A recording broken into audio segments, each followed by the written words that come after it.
రాష్ట్రంలోని అన్ని రాజకీయ పార్టీలు ఎన్నికల ప్రచారాన్ని జోరుగా నిర్వహిస్తున్నాయి. ఇంటింటికి తిరుగుతూ రోడ్ షోలు నిర్వహిస్తున్న అభ్యర్థులు ఓటర్లను ప్రసన్నం చేసుకుంటున్నారు.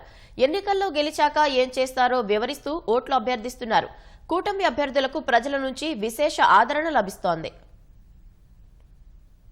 విజయనగరం జిల్లా రాజాం నియోజకవర్గ కూటమి అభ్యర్థి కొండ్రు మురళీమోహన్ వంగర మండలంలో ఎన్నికల ప్రచారం నిర్వహించారు. మహిళలు మంగళహారతులు ఇచ్చి ఆయనపై పూలవర్షం కురిపించారు. తెలుగుదేశం విడుదల చేసిన బీసీ డిక్లరేషన్ గురించి మురళి ప్రజలకు వివరించారు. సైకిల్ గుర్తుకు ఓటు వేసి కూటమిని గెలిపించాలని ఓటర్లను కోరారు. కళాకారులను అవమానించిన ఏకైక ప్రభుత్వం వైకాపానేనని విశాఖ పార్లమెంటు కూటమి అభ్యర్థి భరత్ విమర్శించారు. మెగాస్టార్ చిరంజీవి అభిమానులు నిర్వహించిన ఆత్మీయ సమావేశంలో ఆయన పాల్గొన్నారు. సినీ పరిశ్రమను విశాఖ తీసుకురావడానికి తెలుగుదేశం ప్రభుత్వం ప్రయత్నించిందని భరత్ తెలిపారు.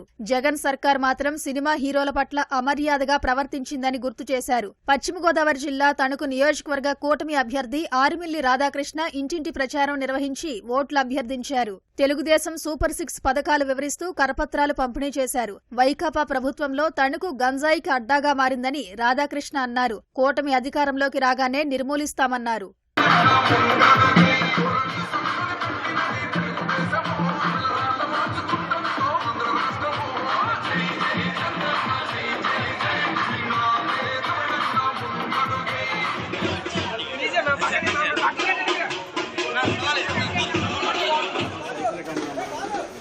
అటు పెన్షన్ 4000 వస్తారమ్మా.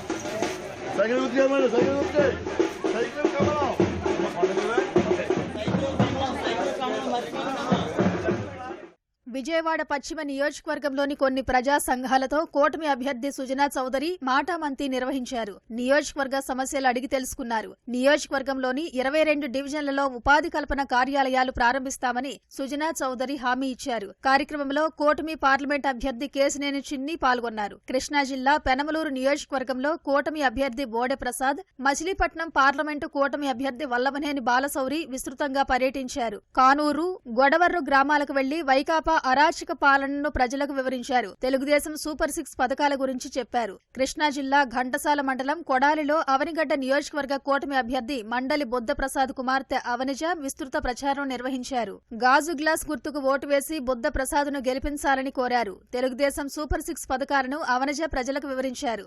రైతులను అన్ని విధాలా మోసం చేసిన జగన్ పాలనను అంతం చేసేందుకు ప్రజలు సిద్ధం కావాలని బాపట్ల జిల్లా పర్చూరు కూటమి అభ్యర్థి ఏలూరి సాంబశివరావు అన్నారు. మార్టూరు, యద్దనపూడి మండలంలో ఎన్నికల ప్రచారం నిర్వహించారు. 5 ఏళ్లుగా రాష్ట్రంలో హత్యలు పెరిగిపోయాయని ఏలూరి ఆగ్రహం వ్యక్తం చేశారు. తెలుగుదేశం సూపర్ 6 పథకాలను వివరిస్తూ ఓట్లు అభ్యర్థించారు. బాపట్ల జిల్లా అద్దంకిలో కూటమి అభ్యర్థి గొట్టిపాటి రవికుమార్ కుమారుడు గొట్టిపాటి హర్షవర్ధన్ ఎన్నికల ప్రచారం చేశారు. వార్డుల్లో తిరుగుతూ తెలుగుదేశం సూపర్ 6 పథకాలు ప్రజలకు వివరించారు.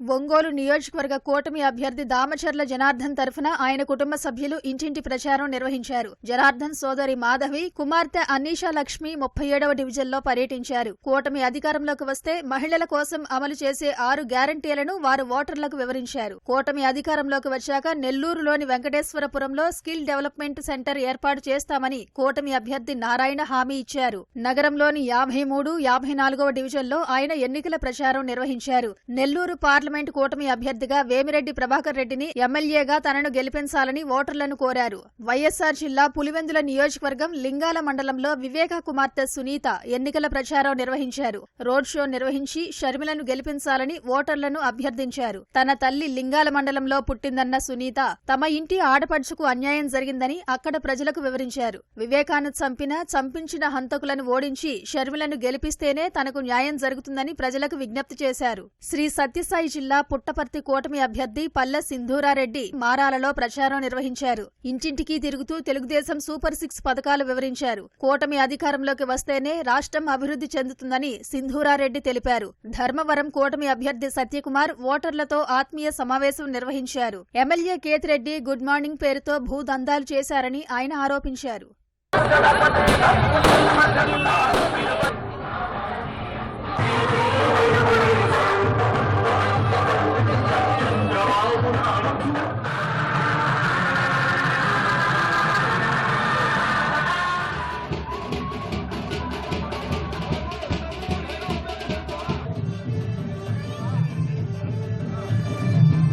भारत माता की भारत माता की ప్రకాశం జిల్లా సంతనూతలపాడు నియోజకవర్గ తెలుగుదేశంలోకి చేరికలు పెరిగాయి. నాగులొప్పలపాడు, మద్దిపాడు మండలాలకు చెందిన కాంగ్రెస్, వైకాపా సీనియర్ నాయకులు తెలుగుదేశం కండువా కప్పుకున్నారు. కూటమి అభ్యర్థి విజయ్ కుమార్ సమక్షంలో వీరు పార్టీలో చేరారు.